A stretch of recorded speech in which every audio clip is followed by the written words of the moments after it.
Hello aspirants, welcome to Sivareddy logics. I'm కస్తూరి. ఈ సెషన్లో మీకు ప్రీవియస్ ఇయర్ క్వశ్చన్స్ ఏవైతే ఉన్నాయో రైల్వే ఎగ్జామ్కి సంబంధించి స్టాటిక్ జీకే నుండి ఈ సెషన్లో స్పెసిఫిక్గా మీకు డిస్కస్ చేయడం జరుగుతుంది. సో ఇందులో స్టాటిక్ జీకే నుండి మనకి ప్రీవియస్గా ఎలాంటి క్వశ్చన్స్ వచ్చాయి, మీరు స్టాటిక్ జీకేలో ఏ ఏరియాస్ని ఫోకస్ చేయాలి, ఏ కాన్సెప్ట్స్ని మీరు చదవాలి ఇప్పటి నుండి అయినా కూడా, ఒకవేళ మీరు బిగినర్ అయినా కూడా, ఓకేనా. సో మీరు వన్స్ ప్రీవియస్ ఇయర్ క్వశ్చన్స్ చూసినట్లయితే మీకు ఒక క్లియర్ ఐడియా వస్తుంది. ఈవెన్ స్టాటిక్ జీకే నుండి కూడా మనకి క్వశ్చన్స్ వస్తున్నాయి రైల్వే ఎగ్జామ్స్లో అనేది, ఓకేనా. అండ్ ఎలా అడుగుతున్నారు, ఫార్మాట్ ఏంటి అనేది you will get a clear idea. సెషన్ని ఎండ్ వరకు వాచ్ చేయండి. And don't forget to click the like button and also try to share our videos to other aspirants also, and try to follow us on our YouTube channel called Shivareddy Logics regularly for more updates. Okay, now let me begin the session with the static GK questions. And also end of the session lo meeku konni questions kuda display chestanandi. Like మీరు వాటికి comment సెక్షన్లో answer చేయాలి. If it is possible every వీకెండ్లో either like Saturday లేదంటే మళ్ళీ next Monday రోజున నేను మీకు ఏంటంటే అనౌన్స్ చేస్తాను లైక్ టాపర్స్గా. అంటే ఎవ్రీ వీక్ ఎవరు కరెక్ట్గా ఆన్సర్స్ మెన్షన్ చేస్తున్నారు కమెంట్ సెక్షన్లో, ఈచ్ అండ్ ఎవ్రీ డే అన్ని డేస్ కౌంట్ చేయబడతాయి. అండ్ ఆల్సో ఎవరు కరెక్ట్గా ఆన్సర్ చేశారు, రెగ్యులర్గా ఉండాలి అండ్ ఆన్సర్స్ కరెక్ట్గా ఉండాలి. సో వాళ్ళని టాపర్స్గా నేను మీకు సెషన్లో మళ్ళీ అనౌన్స్ చేస్తానన్నమాట ఎవ్రీ వీక్. సో ఇప్పటి నుండి ఇది మైండ్లో పెట్టుకొని మీరు ఈ ఆన్సర్స్ని లైక్ నేను మీకు ఎండ్ ఆఫ్ ద సెషన్లో కొన్ని క్వశ్చన్స్ ఇస్తాను, లైక్ కరెంట్ అఫైర్స్ సెషన్ అయినా ఈ ప్రీవియస్ ఇయర్ క్వశ్చన్స్ అయినా కూడా, ఓకేనా. జస్ట్ ట్రై టు ఆన్సర్ అండి, ఎందుకంటే this is the interactive sessions and even efforts me side నుండి కూడా ఉండాలి, గుర్తుపెట్టుకోండి, ఓకేనా. వీవర్ రెడీ అనమాట. లైక్ మీకు ఎన్ని డిఫరెంట్ టైప్స్ గా సపోర్ట్ ఇవ్వాలో that we're ready, okay. Even general studies each and every subject కి సంబంధించి కూడా సపరేట్ సెషన్స్ మీకు ఆల్రెడీ తీసుకుంటున్నాను. సో అందులో భాగంగానే స్ట్రాటజిక్ క్వశ్చన్స్ కూడా ఈ రోజు డిస్కస్ చేద్దాము, ఓకేనా. Now let us start the session. Where is Central Potato Research Institute of India located? Central Potato Research Institute of India మనకి ఎక్కడ ఉంది? ఢిల్లీ, లక్నో, షిమ్లా, రాంచీ. సో ఇక్కడ మనం చూసుకుందామండి. ఫస్ట్ ఆన్సర్కి వెళ్ళే ముందు మీరు ఇక్కడ మేజర్గా ఫోకస్ చేయాల్సింది ఏంటి అంటే సెంట్రల్ పొటాటో రీసెర్చ్ ఇన్స్టిట్యూట్ అన్నారు. అంటే ఈ యొక్క ఇన్స్టిట్యూట్ యొక్క ముఖ్య ఉద్దేశం ఏంటి, ఓకేనా. So that is all about research ఎడ్యుకేషన్ని ఫోకస్ చేస్తుంది. ఏంటండి, రీసెర్చ్ ఎడ్యుకేషన్ని ఫోకస్ చేస్తూ అండ్ ఆల్సో మేజర్గా for enhancing productivity and profitability అండి. దేనికి మరి, in achieving the sustainable food, okay. ఏంటది, సస్టైనబుల్ ఫుడ్ అచీవ్ చేయడంలో like focusing on productivity and profitability అనమాట. సో ఈ ఏరియాస్ని మేజర్గా డెవలప్మెంట్స్ కోసము ఈ రీసెర్చ్ ఎడ్యుకేషన్ని కాన్సన్ట్రేట్ చేస్తూనే like Central Potato Research Institute అనే దాన్ని ఎస్టాబ్లిష్ చేయడం జరిగింది. ఇది మరి ఎక్కడ లొకేట్ అయ్యి ఉంది అంటే మనకి హిమాచల్ ప్రదేశ్లో అండి, దట్ ఈస్ ఇన్ షిమ్లా. ఎక్కడ మనకు అది, హిమాచల్ ప్రదేశ్లోని షిమ్లాలో మనకి సెంట్రల్ పొటాటో రీసెర్చ్ ఇన్స్టిట్యూట్ అనేది లొకేట్ అయ్యి ఉందన్నమాట, ఓకేనా. Next, where is the headquarters of International Court of Justice located? The most important concept అండి, చాలా సార్లు అడిగిన క్వశ్చన్ ఇది. ఇంటర్నేషనల్ కోర్ట్ ఆఫ్ జస్టిస్ యొక్క హెడ్ క్వార్టర్స్ ఎక్కడ, ఎప్పుడు కానీ గుర్తుపెట్టుకోండి. ఆర్గనైజేషన్స్ మనకి స్టాటిక్ జీకేలో ఉన్నాయంటే మీరు చదివేటప్పుడు ఫోకస్ చేయాల్సిన ఏరియాస్ ఇయర్ అండి. ఫస్ట్ అంటే ఎస్టాబ్లిష్డ్ ఇయర్, ఓకేనా, హెడ్ క్వార్టర్స్ అండ్ దాని యొక్క ఆబ్జెక్టివ్ ఏంటి, ఇది తెలుసుకుంటే సరిపోతుంది మీరు ఇంటర్నేషనల్ ఆర్గనైజేషన్స్ అనే కాన్సెప్ట్ చదువుతున్నప్పుడు. సో ఇందులో ఇంటర్నేషనల్ కోర్ట్ ఆఫ్ జస్టిస్ అనేది మనకి ఎప్పుడు ఎస్టాబ్లిష్ అయింది, హెడ్ క్వార్టర్స్ ఎక్కడ, ఆబ్జెక్టివ్ ఏంటి, now we will discuss. So యాక్చువల్గా మనకి ఇది ఎస్టాబ్లిష్ అయింది 1945 జూన్లో అండి, ఓకేనా. కానీ వర్క్ ఎప్పటి నుండి స్టార్ట్ చేసి లైక్ ఎఫెక్ట్ ఎప్పటి నుండి వచ్చింది అంటే నెక్స్ట్ ఇయర్ 1964 నుండి ఇంటర్నేషనల్ కోర్ట్ ఆఫ్ జస్టిస్ అనేది ఎఫెక్ట్లోకి రావడం జరిగింది. బట్ ఫస్ట్ ఇనీషియల్గా ఎస్టాబ్లిష్ అయింది 1945లో. అండ్ ఇక్కడ మనకి క్వశ్చన్ ఏంటి, హెడ్ క్వార్టర్స్ గురించి అడిగారు, అవునా. సో మనకి హెడ్ క్వార్టర్స్ ఎక్కడండి, ద హేగ్, నెదర్లాండ్స్లోని ఈ యొక్క particular international court of justice యొక్క హెడ్ క్వార్టర్, ఓకేనా. నా ఇప్పుడు ఏంటంటే ఆబ్జెక్టివ్ లేదంటే function, okay. International court of justice యొక్క ఫంక్షన్ ఏంటి, అసలు ఎందుకోసం ఐసీజీని ఏర్పాటు చేశారు 1945లో మనకి అంటే main objective to settle the disputes అండి. ఎవరి మధ్యలో? To settle the disputes between the states. Okay, and also ఇక్కడ ఏంటంటే మరి దేన్ని ఫాలో అవుతూ, స్టేట్స్ అంటే దట్ మీన్స్ కంట్రీస్ అండి, గుర్తుపెట్టుకోండి. ఓకేనా? సో ఇక్కడ మనకి ఏంటంటే టర్మినాలజీస్ లో మనం స్టేట్స్ అని యూస్ చేస్తుంటాము, ఎందుకంటే ఎవరైనా బిగినర్స్ అయితే కన్ఫ్యూజన్ లేకుండా చూసుకోండి. ఓకేనా? So International court of justice అనేది that settles the disputes between the states అనమాట. అండ్ ఆల్సో దేన్ని ఫాలో అవుతూ మరి అంటే ఇంటర్నేషనల్ లా ఏదైతే ఉందో. ఓకేనా? So in accordance with the international law it settles the disputes between the states అండి. అండ్ ఆల్సో అడ్వైజరీ బాడీగా కూడా ఇంటర్నేషనల్ కోర్ట్ ఆఫ్ జస్టిస్ అనేది వ్యవహరిస్తుంది. సో ఇది మనకి 1945లో ఎస్టాబ్లిష్ అయింది. దీని యొక్క హెడ్ క్వార్టర్స్ వచ్చేసి మనకి నెదర్లాండ్స్ లో. అండ్ ఈవెన్ ఐసీజే అనేది మనకి యునైటెడ్ నేషన్స్ యొక్క లైక్ 6 ప్రిన్సిపల్ ఆర్గన్స్ ఉంటాయి. అందులో one of the principal organ is international court of justice అండి. నేను ఇందాక సెకండ్ వన్ కూడా మీకు చెప్పాను, ఒకటి 2 డిస్కస్ చేశాము ప్రీవియస్ కరెంట్ అఫైర్ క్లాస్ లో. సెకండ్ వన్ ఏంటంటే యునైటెడ్ నేషన్స్ జనరల్ అసెంబ్లీ కూడా one of the 6 principal organs అండి. ఓకేనా? So International court of Justice కూడా one of the 6 principal organs of United Nations. So question కి answer clear కదండి. మనకి headquarters ఎక్కడ? That is it the Hague, Netherlands. ఓకేనా? Next question కి వెళ్దాం. Yen is a currency of which country? Okay, Japan, Bali, Maldives, South Korea. మనకి capital, okay, country, capital and currency, ఈ concept నుండి అనమాట క్వశ్చన్. ఎందుకోసం ఇక్కడ నేను కాన్సెప్ట్ చెప్తున్నాను అంటే ఇందాక డిస్కస్ చేసినవి ఇంటర్నేషనల్ ఆర్గనైజేషన్స్ కదా. సో ఇది ఫస్ట్ టాపిక్ అనమాట. అంటే స్టాటిక్ జీకేలో మీకు ఏ ఏరియాస్ నుండి ప్రీవియస్ గా రైల్వే ఎగ్జామ్ లో క్వశ్చన్స్ వచ్చాయి అంటే ఫస్ట్ కాన్సెప్ట్ అది. Second one country, capital, currency నుండి కూడా క్వశ్చన్స్ రావడం జరిగింది. ఓకేనా? సో ఇక్కడ మనకి ఎన్ అనేది ఏ దేశపు కరెన్సీ అంటే మనకది జపాన్ యొక్క కరెన్సీ అండి ఎన్ అనేది. మరి జపాన్ క్యాపిటల్ ఏంటి అనేది కామెంట్ సెక్షన్ లో మెన్షన్ చేయండి. ఓకేనా? అంటే ఇక్కడ నేను మీకు ఇది స్టాటిక్ పార్ట్ కూడా ఎందుకు చెప్తున్నాను అంటే మీరు కరెంట్ అఫైర్ లో ఎప్పుడైనా ఏ కంట్రీ ఉన్నా కూడా వెంటనే మీరు ఆ కంట్రీ యొక్క క్యాపిటల్ ఏంటి, కరెన్సీ ఏంటని చూసేసుకుంటే మీకు అట్లీస్ట్ డైలీ ఒక కంట్రీ మనం డిస్కస్ చేస్తాం కదా కరెంట్ అఫైర్ లో. సో అలా మీకు స్టాటిక్ పార్ట్ కూడా కరెంట్ అఫైర్స్ తో పాటు ప్యారలల్ గా కవర్ అవుతుంది. ఓకేనా? నా ఇప్పుడు ఏంటంటే మనకి లైక్ అదర్ రిలేటెడ్ ఏరియాస్ చూసుకుందాం జపాన్ కి సంబంధించి. ఓకే, సో ఇది అఫీషియల్ కరెన్సీగా ఎప్పుడు ఇంట్రొడ్యూస్ చేశారు అంటే 1871 సంవత్సరంలో ఎన్ని అఫీషియల్ కరెన్సీగా జపాన్ లో అనౌన్స్ చేయడం జరిగింది అండి అఫీషియల్ గా. అండ్ ఆల్సో మరి మనకి ఇంకా అదర్ ఏరియాస్ ఏంటి, ఇక్కడ ఎలాగో టాపిక్ వచ్చింది కాబట్టి డిస్కస్ చేద్దాము. ఇండియాకి ఇంకా జపాన్ కి ఎప్పటి నుండి రిలేషన్స్ అనేవి స్టార్ట్ అయ్యాయి మనకి, ఏ సంవత్సరం నుండి అంటే 1952 ఏప్రిల్ 28 నుండి బైలాటరల్ టైస్ అనేవి ఇండియా ఇంకా జపాన్ మధ్యలో స్టార్ట్ అయ్యాయి అనమాట. ఓకేనా? ఎప్పటి నుండి అండి? 1952 సంవత్సరం నుండి స్టార్ట్ అయ్యాయి. ఎన్ అనేది అఫీషియల్ కరెన్సీగా 1871 సంవత్సరంలో లైక్ గుర్తించారనమాట. అండ్ ఆల్సో ఇక్కడ ఎలాగ కాన్సెప్ట్ వచ్చినట్టు అదర్ కొన్ని ఎక్సర్సైజెస్ కవర్ చేస్తాను చూడండి. ఇండియా ఇంకా జపాన్ మధ్యలో కండక్ట్ చేసే కొన్ని నావల్ ఎక్సర్సైజెస్, మిలిటరీ ఎక్సర్సైజ్ ఏంటి అంటే ఇక్కడ మనం చూసుకున్నట్లయితే జిమ్ఎక్స్ అండి. Okay, Japan India maritime exercise and also Malabar exercise. ఇంకా మనకి అదర్ ఎక్సర్సైజెస్ ఏముంటాయి like Dharma Guardian and Veer Guardian. So ఇవన్నీ కూడా ఇండియా ఇంకా జపాన్ మధ్యలో బైలాటరల్ ఎక్సర్సైజెస్ అనమాట, naval and military exercises. So just గుర్తుపెట్టుకోండి, ఎందుకంటే మనకి ఎక్సర్సైజ్ బేస్ చేసుకుని కూడా క్వశ్చన్స్ రైజ్ అవుతుంటాయి. ఎలాగూ మనం జపాన్ గురించి డిస్కస్ చేస్తున్నాం కాబట్టి ఇక్కడ నేను మీ డిస్కషన్ అనేది చేశాను. ఓకేనా? Next name India's first super fast train అండి. భారతదేశపు యొక్క మొదటి సూపర్ ఫాస్ట్ రైల్ పేరు ఏమిటి? డెక్కన్ క్వీన్, ధొరంటో, శతాబ్ది, రాజధాని ఎక్స్ప్రెస్. యాక్చువల్గా ఇండియాలోని ఈ ఫస్ట్ సూపర్ ఫాస్ట్ ట్రైన్ ఏదైతే ఉందో ఇది మనకి ఎప్పుడు రావడం జరిగింది అంటే 1930 జూన్ 1వ తేదీన రావడం జరిగింది. ఓకేనా? మరి ఆ ట్రైన్ ఏంటంటే నేను మీకు డిస్కస్ చేస్తాను, ఆన్సర్ ఎక్స్ప్లెయిన్ చేస్తాను. ఐ థింక్ సో మీరు చాలా ఈగర్ ఉన్నారు అనుకుంటున్నాను ఆన్సర్ తెలుసుకోవడానికి. బట్ బిఫోర్ దట్ కొంచెం రిలేటెడ్ ఇన్ఫర్మేషన్ చూద్దాము. ఓకేనా? నెక్స్ట్ ఎప్పుడు వచ్చేది మనకి 1930లో రావడం జరిగింది.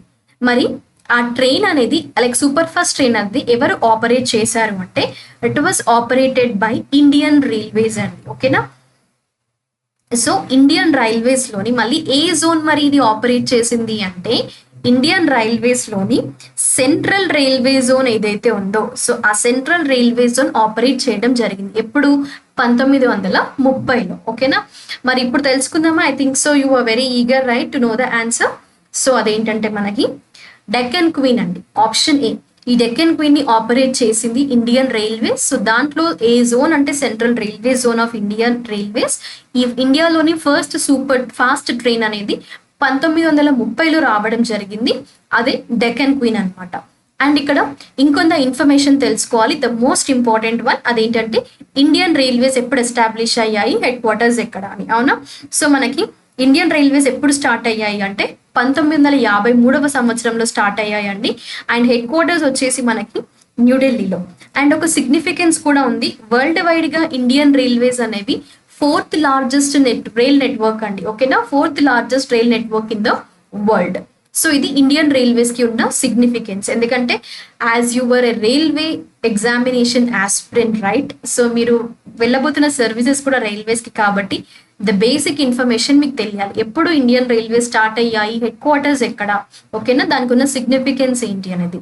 సో ఇండియాలో మొట్టమొదటి సూపర్ ఫాస్ట్ ట్రైన్ ఏంటండి, డెక్కన్ క్వీన్. క్లియర్ కదా ఇన్ఫర్మేషన్ మీకు? Yes. Next, where is the headquarters of UNESCO అండి? United nations education scientific and cultural organisation. So headquarters ఎక్కడ అన్నారు, ప్రధాన కార్యాలయం ఎక్కడ అంటే మనకి యునెస్కోది. ఆప్షన్స్ కి వెళ్దాము. Washington DC, New York, London, Paris అండి. సో బిఫోర్ దాట్ మనకి యునెస్కో యాక్చువల్గా ఎప్పుడు ఎస్టాబ్లిష్ అయింది అంటే 16 నవంబర్ 1945వ సంవత్సరంలో యునెస్కో ఎస్టాబ్లిష్ అవ్వడం జరిగింది. దేనికి? United nations education scientific and cultural organisation అనేది. అండ్ ఆల్సో యునెస్కోకున్న లైక్ ఆబ్జెక్టివ్ ఏంటి, ఎందుకోసం యునెస్కోని ఎస్టాబ్లిష్ చేశారు 1945లో అంటే మనకి ఈవెన్ యునెస్కో అనేది ఒక specified agency of United Nations అండి. ఓకేనా? గుర్తుపెట్టుకోండి, ఇది specified agency of United Nations. And also ఎస్పెషల్గా యునెస్కోని ఎస్టాబ్లిష్ చేసింది కూడా వేటి కోసము అంటే ప్రమోటింగ్ పీస్ కానివ్వండి, సెక్యూరిటీ కానివ్వండి. ఓకేనా? That is also like not only in one particular country, overall వరల్డ్లో పీస్ ఇంకా సెక్యూరిటీని ప్రమోట్ చేసే విధంగా. అండ్ అది కూడా ఏంటంటే ఏ విధంగా ప్రమోట్ చేస్తుంది పీస్ని కానీ సెక్యూరిటీని కానీ అంటే మనకి that is with the cooperation in the sectors like education, science, culture. Okay, so వీటికి ఇంటర్లింక్ గా కోఆపరేటివ్ గా యునెస్కో అనేది పీస్ ఇంకా సెక్యూరిటీని వరల్డ్ వైడ్ గా ప్రమోట్ చేస్తుంది. ఓకేనా? So that is all the information related to UNESCO. ఎప్పుడు ఎస్టాబ్లిష్ అయింది చెప్పాను కదా. అండ్ ఆబ్జెక్టివ్ ఏంటి, లైక్ ఇది ఒక స్పెసిఫైడ్ ఏజెన్సీ అనమాట, యునైటెడ్ నేషన్స్ యొక్క స్పెసిఫైడ్ ఏజెన్సీ. మరి దీని యొక్క హెడ్ క్వార్టర్స్ ఎక్కడ అంటే మనకి ప్యారిస్ అండి. ఓకే, ప్యారిస్ ఫ్రాన్స్ లో మనకి యునెస్కో యొక్క హెడ్ క్వార్టర్స్ అనేవి ఉన్నాయి. Are you clear everyone? Next, central drug research institute of India is located at. Okay, so central drug research institute of India మనకి ఎక్కడ ఉంది అన్నారు. Mumbai, Hyderabad, Delhi or Lucknow. So before that మనకి ఇక్కడ తెలియాల్సింది ఏంటి అంటే నేను మీకు ఇందాక కూడా చెప్పాను, ఏదైనా organisation, institution, not only static part కానీ కరెంట్ అఫైర్లో కూడా ఏదైనా ఆర్గనైజేషన్ ఉంది మనకి, సపోజ్ OECD కానీ యునెస్కో కానీ ఏదైనా ఒక ఆర్గనైజేషన్ ఉంది అంటే దానికి సంబంధించిన ఎస్టాబ్లిష్డ్ ఇయర్ తెలుసుకోవాలి, అది ఎందుకోసం అప్పుడు ఎస్టాబ్లిష్ చేశారు, దాని ఆబ్జెక్టివ్ ఏంటి, దాని ఫంక్షన్ ఏంటి, ఓకేనా, విజన్ అండ్ మిషన్ తెలుసుకోవాలి, అండ్ హెడ్ క్వార్టర్స్ ఎక్కడ. ఇవి మీకు ఎగ్జామినేషన్ పాయింట్ ఆఫ్ వ్యూలో అయితే యూజ్ అవుతాయండి. ఓకేనా? నెక్స్ట్, మరి ఇక్కడ మనకి ఇది ఎప్పుడు ఎస్టాబ్లిష్ అయింది అంటే that is in the year 1951 అండి. ఎప్పుడు అంటే that is in the month of February, 17th ఫిబ్రవరిన Central drug research institute of India establish అవ్వడం జరిగింది. అండ్ ఆల్సో ఇది ఒక కాన్స్టిట్యూయెంట్ ల్యాబొరేటరీ అండి. దేనికి సంబంధించిన కాన్స్టిట్యూయెంట్ ల్యాబొరేటరీ అంటే మనకి CSIR కి సంబంధించిన కాన్స్టిట్యూయెంట్ ల్యాబొరేటరీ అనమాట. ఓకేనా? And one more question for you, CSIR యొక్క ఫుల్ ఫామ్ ని కమెంట్ సెక్షన్ లో మెన్షన్ చేయండి. అండ్ అలాగే సెంట్రల్ డ్రగ్ రీసెర్చ్ ఇన్స్టిట్యూట్ కి ప్రస్తుతం అంటే కరెంట్ గా వ్యవహరిస్తున్న డైరెక్టర్ ఎవరు? ఓకేనా? సో ఇక్కడ మనకి సెంట్రల్ CDR కి, that means central drug research institute కి ప్రస్తుతం వ్యవహరిస్తున్న డైరెక్టర్ ఎవరు అనేది కమెంట్ సెక్షన్ లో మెన్షన్ చేయండి. ఓకేనా? ఇది ఒక కరెంట్ అఫైర్ క్వశ్చన్ అండ్ ఇదేంటంటే మీకు static question, CSIR full form. ఓకేనా? సో నా moving to the head quarters ఎక్కడండి మనకి లక్నోలో ఉందన్నమాట ఈ సెంట్రల్ డ్రగ్ రీసెర్చ్ ఇన్స్టిట్యూట్ అనేది. Okay, that is in Uttar Pradesh. Are you clear? And ఎందుకోసము సెంట్రల్ డ్రగ్ రీసెర్చ్ ఇన్స్టిట్యూట్ ని ఆఫ్ ఇండియాని లైక్ ఎస్టాబ్లిష్ చేశారు, మరి ఆబ్జెక్టివ్ తెలుసుకోవాలి కదా మనం. ఇక్కడ ఆబ్జెక్టివ్ ఏంటి అంటే ఈ డ్రగ్ రీసెర్చ్ ఫీల్డ్ ఏదైతే ఉందో ఏంటండి, డ్రగ్ రీసెర్చ్ ఫీల్డ్ కానీ, ఓకేనా. సో ఈ రీసెర్చ్ ఫీల్డ్ని డెవలప్ చేయడానికి అండ్ స్ట్రెంథన్ చేయడానికి ఈ యొక్క పర్టికులర్ ఇన్స్టిట్యూషన్ అనేది తీసుకురావడం జరిగింది ఇండియాలో. అది మనకి లక్నో, ఏ స్టేట్లో, ఉత్తరప్రదేశ్లో తీసుకురావడం జరిగింది, ఓకేనా. అండ్ ఎప్పుడు మనకు అది ఎస్టాబ్లిష్ చేశారు, 1951వ సంవత్సరంలో ఎస్టాబ్లిష్ చేయడం జరిగింది, ఓకేనా. I hope you were clear, right. అంటే ఎలా డీల్ చేయాలి, మీరు చదివేటప్పుడు ఏ ఏరియాస్ ఫోకస్ చేయాలని మీకు ఐడియా వస్తుంది కదా. సో ఇలా మీకు ఏంటంటే సబ్జెక్ట్ వైజ్ సెషన్స్ అనేవి ఉంటాయి ఎవ్రీడే, ఓకేనా. సో రెగ్యులర్గా ఫాలో అవ్వండి. Next, Jim Corbett national Park is located in which state? Rajasthan, Uttarakhand, Gujarat or Karnataka. So మనకి ఎప్పుడు కానీ స్టాటిక్ జీకేలో national parks, tiger reserves, wild life sanctuaries ఇవి చాలా సార్లు ఖచ్చితంగా అట్లీస్ట్ 1 క్వశ్చన్ అయినా మీకు ఎగ్జామ్లో ఉంటుందండి, ఓకేనా. చూసుకోండి. మనకి ఇక్కడ జిమ్ కార్బెట్ నేషనల్ పార్క్ కి సంబంధించి నేను ప్రీవియస్గా క్వశ్చన్ అడిగాను, ఏంటది, ఫస్ట్ నేషనల్ పార్క్ ఏంటి ఇండియాలో అని, అవునా. సో మనకి జిమ్ కార్బెట్ నేషనల్ పార్క్ అనేది the first national park in India. And ప్రీవియస్గా జిమ్ కార్బెట్ నేషనల్ పార్క్ కి ఉన్న నేమ్ ఏంటి అంటే that is all about Hailey national Park అండి ప్రీవియస్గా. దాని తర్వాత లేటర్ ఆన్ ఇది మనకి జిమ్ కార్బెట్ నేషనల్ పార్క్గా నేమ్ చేంజ్ చేయడం జరిగింది, ఓకేనా. అండ్ ఇది ఫస్ట్ నేషనల్ పార్క్ అన్నాం కదా, మరి మనకి ఎప్పుడు యాక్చువల్గా ఫస్ట్ నేషనల్ పార్క్ని రికగ్నైజ్ చేశారు అంటే 1936వ సంవత్సరంలో Jim Corbett national park, that is Hailey national park, first national park in India recognition రావడం జరిగింది, ఓకేనా. మరి ఇది మనకి ఎక్కడుంది అని అంటే దట్ ఈస్ ఇన్ ఉత్తరాఖండ్ అండి. ఉత్తరాఖండ్లోని ఏ డిస్ట్రిక్ట్లో అంటే నైనిటల్ డిస్ట్రిక్ట్ అండి. ఎక్కడ? నైనిటల్ డిస్ట్రిక్ట్ లో ఉత్తరాఖండ్లో జిమ్ కార్బెట్ నేషనల్ పార్క్ అనేది లొకేట్ అయ్యింది, ఓకేనా. National parks, wild life sanctuaries and tiger reserves వాటి యొక్క locations, if possible at least daily ఒక 5 నేషనల్ పార్క్స్ నేర్చుకోవడానికి ట్రై చేయండి, ఓకేనా. ఖచ్చితంగా మీకు ఎగ్జామినేషన్లో ఈ టాపిక్ నుండి క్వశ్చన్ అయితే ఉంటుంది. నెక్స్ట్ క్వశ్చన్కి వెళ్దాం, ఓకే. సో అదేంటంటే ఇండియాలోని లైక్ భారతదేశం యొక్క పొడవైన హైవే సొరంగం ఏది? లాంగెస్ట్ హైవే టనల్ అన్నారు. That is out tunnel, Atal tunnel, Jawahar tunnel, Rohtang tunnel అండి. సో ఇండియాలో లాంగెస్ట్ హైవే. సో ఇలాంటి సూపర్లేటివ్స్ ని బేస్ చేసుకునే స్టాటిక్ క్వశ్చన్స్ ఉంటాయి, ఓకే. సో ఇక్కడ మీకు అర్థమైంది కదా. నెక్స్ట్ టాపిక్ ఏంటి, నేషనల్ పార్క్స్ తర్వాత మీరు ఫోకస్ చేయాల్సింది సూపర్లేటివ్స్, ఓకేనా, స్టాటిక్ జీకేలో. అండ్ దెన్ ఇండియాలోని లైక్ అతి పొడవైన highway tunnel, longest highway tunnel ఏంటి అంటే అటల్ టన్నల్ అండి. ఈ అటల్ టన్నల్ మరి ఎవరి పేరు మీదుగా ఇవ్వడం జరిగింది అంటే ప్రీవియస్గా ఉన్న ప్రైమ్ మినిస్టర్, ఓకే, లైక్ పాస్ట్లో మనకి ఉన్న ప్రైమ్ మినిస్టర్ ఎవరండి, అటల్ బిహారీ వాజ్పేయి గారి యొక్క నేమ్ని కన్సిడర్ చేస్తూ అటల్ టనల్ అనే నేమ్ ఇవ్వడం జరిగింది, ఓకే. మరి ఇది ఎక్కడ కన్స్ట్రక్ట్ అయింది, అండర్ లైక్ విచ్ హైవేస్ అనేది చూసుకుందాం ఈ టనల్ అనేది. So this is built under the Rohtang pass అండి. ఏ పాస్? రోహతంగ్ పాస్. అండ్ ఈ Rohtang pass which is on the eastern Himalayas, that is related to the Pir Panjal range అండి. ఏంటది? Pir Panjal range, okay. ఎందుకంటే ఇలా టనల్స్ కానీ ఇలాంటివి ఏమైనా వచ్చినప్పుడు మీరు ఆ పాసెస్, రేంజెస్, ఓకే, చూసుకోవాల్సి ఉంటుంది. అంటే ఏ హైవే కూడా లే మనాలి హైవే ఏదైతే ఉందో, సో ఈ Leh Manali highway, okay, that is in Himachal Pradesh అండి, ఓకే. ఈ హిమాచల్ ప్రదేశ్ సంబంధించిన హైవే ఏదైతే Leh Manali highway, that is in Rohtang pass and also on the Pir Panjal range అండి. సో ఇక్కడ ఈ అటల్ టనల్ అనేది కన్స్ట్రక్ట్ చేయడం జరిగింది. సో అది అటల్ బిహారీ వాజ్పేయి గారి నేమ్ పరంగా ఇచ్చారనమాట, కన్సిడర్ ఇన్స్పిరేషన్ గా తీసుకుంటూ. సో అది ఇండియాలోని పొడవైన హైవే సొరంగం అండి అటల్ టనల్, ఓకేనా. Next, which of the following is situated in Jammu and Kashmir?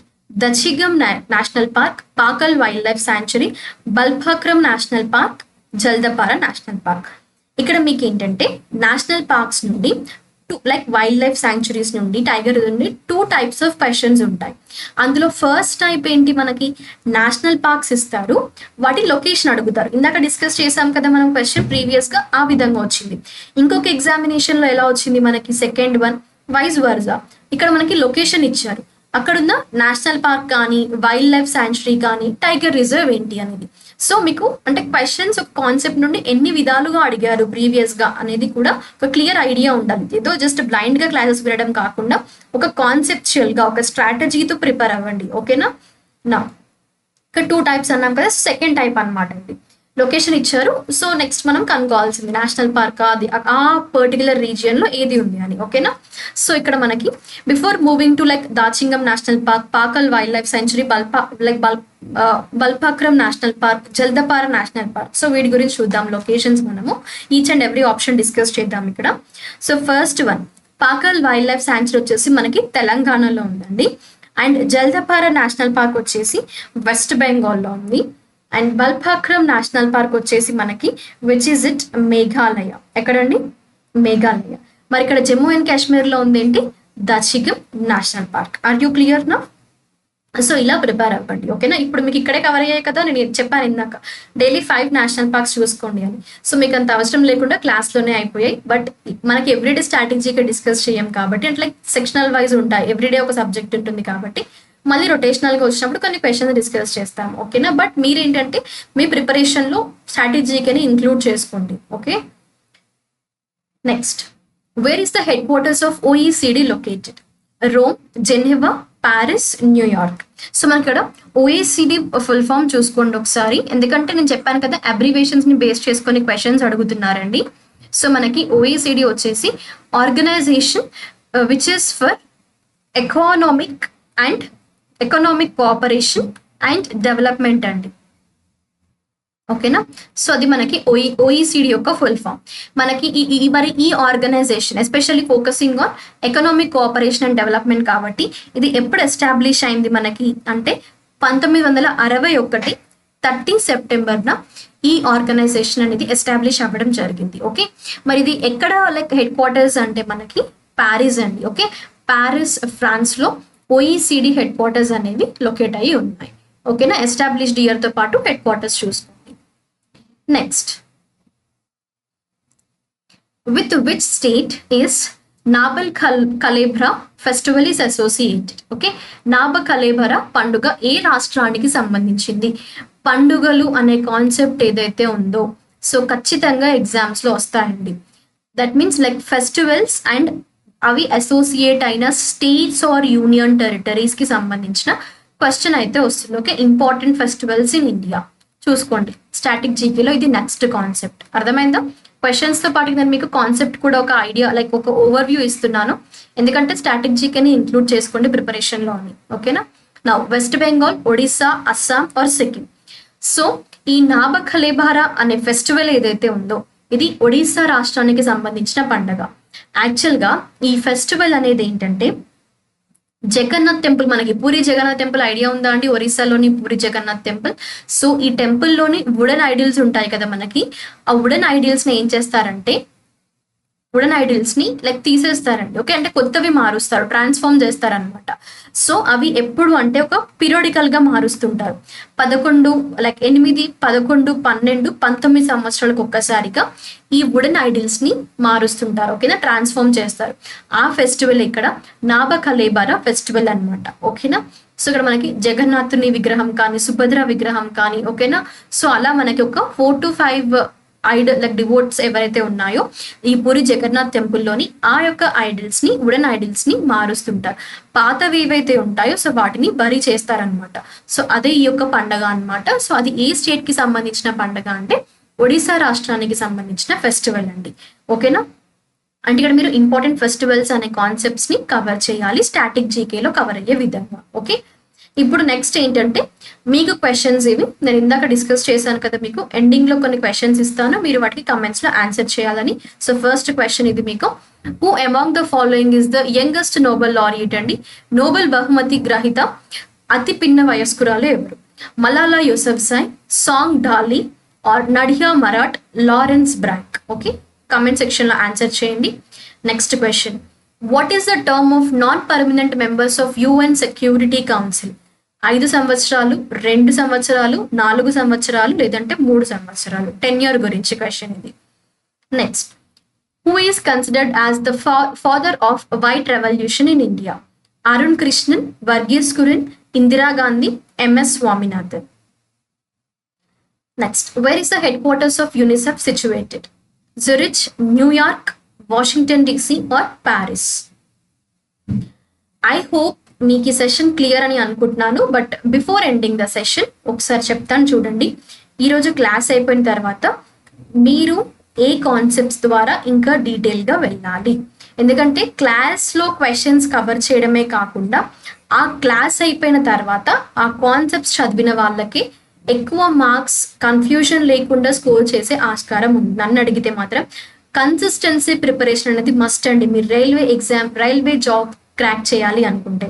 Okay, so ఇక్కడ మనకి ఈ రైల్వే ఎగ్జామ్స్లో ఇందాక డిస్కస్ చేసిన ప్రీవియస్ ఇయర్ క్వశ్చన్స్ని బేస్ చేసుకొని కాన్సెప్ట్స్ చెప్తున్నాను చూడండి. National parks, wild life sanctuaries, tiger reserves. ఓకేనా, ఇవి చూసుకోండి.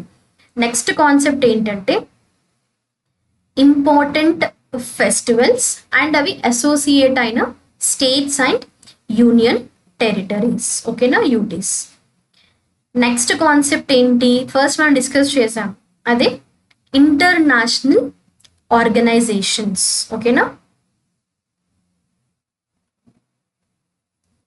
And even next moving to Indian రైల్వేస్కి సంబంధించిన కొంత స్టాటిక్ పార్ట్ ఆల్రెడీ క్లాస్లో డిస్కస్ చేసాము. But based on that just have a glance. Okay, and also moving to important